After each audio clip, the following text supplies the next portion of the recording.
निनावा का प्राचीन शहर दैनिक जीवन के एक जीवंत चित्रपट में खुलता है, जो गतिविधि और उद्देश्य से भरा है। कारीगर अपने शिल्प में तल्लीन है, उनके हाथ कौशल और सटीकता के साथ चलते हैं। बच्चे खेलते और खेलते हैं, उनकी हंसी हवा में गूंजती है, समुद्र की फुसफुसाहट से रेखांकित होती है। निनवेह के हलचल भरे चौराहे पर हजरत यूनुस खड़े हैं, उनकी आवाज एक दिव्य आह्वान के साथ गूंज रही है। पूजा और पश्चाताप के लिए उनकी भावुक अपील भीड़ की उदासीनता से टकराती है, जो अपने दैनिक जीवन में खोई हुई है। चेहरों के समुद्र के बीच कुछ उसका मजाक उड़ाते हैं, उनकी हंसी चौक में गूंजती है, जो उनके गंभीर मिशन के बिल्कुल विपरीत है। हजरत यूनुस के घर में निराशा का एक भारी बादल भर जाता है। धुंधली रोशनी में छायाएं अजीब तरह से नाचती हैं। अपने लोगों के पापों से बोझिल हृदय के साथ वह अपने हाथ उठाता है, उसके होंठों से पीड़ा की फुसफुसाहट निकलती है। ऐ अल्लाह, इन लोगों को सही राह दिखा और उन्हें सही रास्ते पर ले आ। वह गिड़गिड़ाता है, उसकी आवाज बढ़ती हुई अंधेरे के खिलाफ एक कोमल, हताश प्रार्थना है। यूनुस आसैस नौनवा के विशाल शहर में प्रवेश करते हैं, जो हलचल भरे पृष्ठभूमि के खिलाफ एक अकेला व्यक्ति है। वह अपनी आवाज बुलंद करता है, लोगों को अल्लाह की ओर बुलाता है। उसके शब्द भीड़ भरी सड़कों पर गूंजते हैं। निनवे के लोग बहरे कान करते हैं, यूनुस आयसे का मजाक उड़ाते हैं, क्योंकि वे उनकी दिव्य पुकार को अनदेखा करते हैं। यूनुस एस निनवेह के लोगों के सामने खड़े हैं, उनकी आवाज तत्काल आग्रहों के साथ गूंज रही है। बेपरवाह लोगों ने यूनुस एस का मजाक उड़ाया। उनके चेहरे अवज्ञा से कठोर थे, निराश और अनसुना। यूनुस एस नीनवेह से मुंह मोड़ लेते हैं, उनकी आकृति दूरी में विलीन हो जाती है। एक शांत समुद्र तट पर यूनुस आते हैं, उनकी आकृति शांत समुद्र के खिलाफ एक सिलहूट है। वह जहाज पर कदम रखता है, इस बात से अनजान कि जल्द ही अराजकता आने वाली है। आसमान भयावह रूप से गहरा हो जाता है, क्योंकि एक भयंकर तूफान अपना कहर बरपाता है, जहाज को निगलने की धमकी देता है।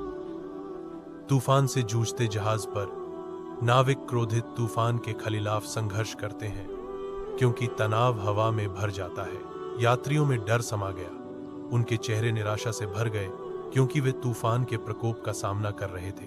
निराशा से प्रेरित होकर यात्रियों ने एक स्वर में चिल्लाया, जहाज को हल्का करना होगा या हम सब डूब जाएंगे। उग्र लहरें उठती हैं और गिरती हैं, भाग्य की कठोरता को दर्शाती हैं, क्योंकि लॉटरी शुरू होती है।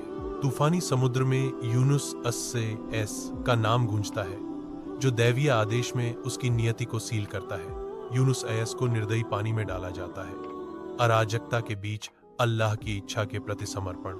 अंधेरी गहराई से एक विशाल मछली निकलती है, जिसकी छाया यूनुस एस पर मंडरा रही है।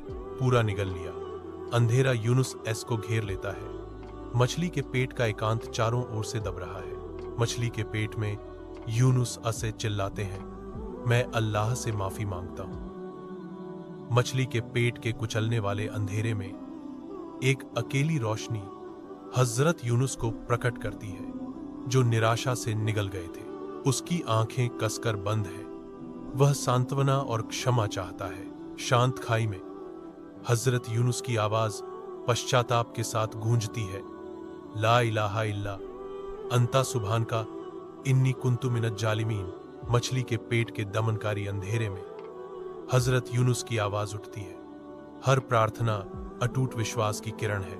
एक नरम अलौकिक चमक धुंधली गहराई में प्रवेश करने लगती है, जो हजरत यूनुस के दिल में गहरी पश्चाताप को दर्शाती है। मछली का पेट कांपता है, यह एक संकेत है कि मुक्ति निकट है। प्रकाश तेज होता है, क्योंकि आशा जागती है। कोमल सुबह की रोशनी में एक सुनसान समुद्र तट क्षितिज में फैला हुआ है। शांत समुद्र किनारे के खिलाफ फुसफुसा रहा है। गहराई से एक विशाल मछली हजरत यूनुस उन पर शांति हो को रेत पर छोड़ती है। उनकी आंखें कृतज्ञता और एक शांत नवीनीकरण को दर्शाती हैं। सूरज की क्षमाशील रोशनी में नहाए हुए हजरत यूनुस उन पर शांति हो विनम्र राहत में फुसफुसाते हैं, अल्हम्दुलिल्लाह जिसने मुझे माफ कर दिया। अत्याचारी रेगिस्तान की धूप के नीचे यूनुस लड़खड़ाता है। हर कदम के साथ उसकी ताकत कम हो रही है। उसका सूखा गला एक विलाप फुसफुसाता है, मैं बीमार हूं और महसूस करता हूं कि मैंने अल्लाह के आदेश का उल्लंघन करके गलती की है। थकान उसे तबाह कर देती है जब वह तपती रेत पर गिर जाता है।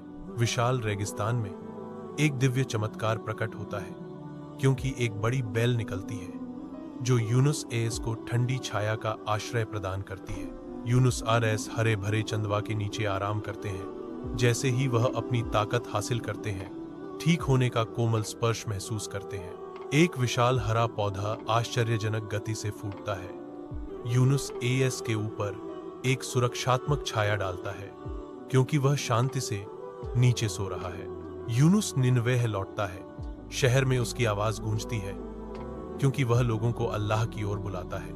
निनवे के लोग उनके शब्दों से प्रभावित होकर अपनी पश्चाताप शुरू करते हैं और क्षमा मांगते हैं। शहर बदल जाता है, क्योंकि इसके लोग अल्लाह के मार्ग पर चलते हैं। उनके दिल भक्ति से भरे होते हैं। शांत धुन के बीच हजरत यूनुस आस जोश से अल्लाह का संदेश अपने लोगों तक पहुंचाते हैं। उनकी आवाज में तात्कालिकता गूंजती है। उनके दिल अछूते रहते हैं और हजरत यूनुस आसा निराशा से ग्रस्त हैं, जो अपनी पुकार छोड़ने का फैसला करते हैं। समुद्र हिंसक ऊर्जा से उबलता है, जो हजरत यूनुस एस पासैस की आत्मा में उथल पुथल को दर्शाता है, क्योंकि वह अपने उद्देश्य से मुंह मोड़ते हैं। गहरे गूंजते हुए स्वर गूंजते हैं, क्योंकि पैगंबर यूनुस डॉटेस को एक विशाल मछली निगल जाती है। मछली के घुप अंधेरे पेट में पैगंबर यूनुस और अपनी गहरी गलती का एहसास करते हैं। पैगंबर यूनुस आस पश्चाताप में चिल्लाते हैं, ला इलाहा इल्ला अंता सुभान का इन्नी कुंतु मिनज जालिमी। सूर्य उगता है। समुद्र तट के खिलाफ फुसफुसाते हुए जीवंत रंगों से आकाश को चित्रित करता है। हजरत यूनुस आस समुद्र तट पर प्रकट होते हैं, थके हुए लेकिन कृतज्ञता से भरे हुए। हजरत यूनुस एस आभारी है। शांत स्टूडियो में एक अकेला वक्ता खड़ा है, जो गंभीर मुद्रा में है, जो गहन महत्व के शब्दों को सुनाने के लिए तैयार है। वक्ता की आवाज हार्दिक विश्वास से गूंजती है। यह कहानी हमें सिखाती है कि धैर्य और पश्चाताप से अल्लाह की दया निश्चित रूप से आती है। वक्ता जारी रखते हैं। उनके शब्द विश्वास से ओतप्रोत हैं। हर मुश्किल में यूनुस एस की दुआ याद रखें, ला इलाहा इल्ला अंता सुभान का इन्नी कुंतु मिनत जालिमीन। भोर होने पर क्षितिज पर रंगों की एक सिम्फनी फूट पड़ती है, जो आकाश को आग और सोने के स्ट्रोक से रंगती है। समुद्र तट को रहस्य फुसफुसाता है। उसकी कोमल लहरें कोमल आलिंगन में रेत को सहलाती हैं। सम्मान से भरी आवाज में कथावाचक दिव्य कृपा के बारे में कहते हैं, अल्लाह हमेशा अपने सेवकों की सुनता है और उन पर दया करता है। पर्दे पर गहरे शब्द दिखाई देते हैं। यह हजरत यूनुस आस की कहानी थी, धैर्य और पश्चाताप का एक उदाहरण। कथाकार कहता है, दृश्य पाठ धीरे धीरे गायब हो जाता है। पर्दा काला हो जाता है। केवल कालातीत कहानी की गूंज छोड़ जाता है। उनके किनारे पर AI वाला बच्चा शब्द दिखाई देते हैं। A voice fills the digital space, urging viewers to show their support. अगर आपको ये कहानी पसंद आई हो तो हमारे चैनल AI वाला बच्चा को लाइक करें, सब्सक्राइब करें और अपने थॉट्स कमेंट्स में जरूर शेयर करें। चैनल आपकी पसंद और टिप्पणी हमें और भी बेहतर वीडियो बनाने के लिए प्रोत्साहित करती है। धन्यवाद। अगले वीडियो में मिलते हैं।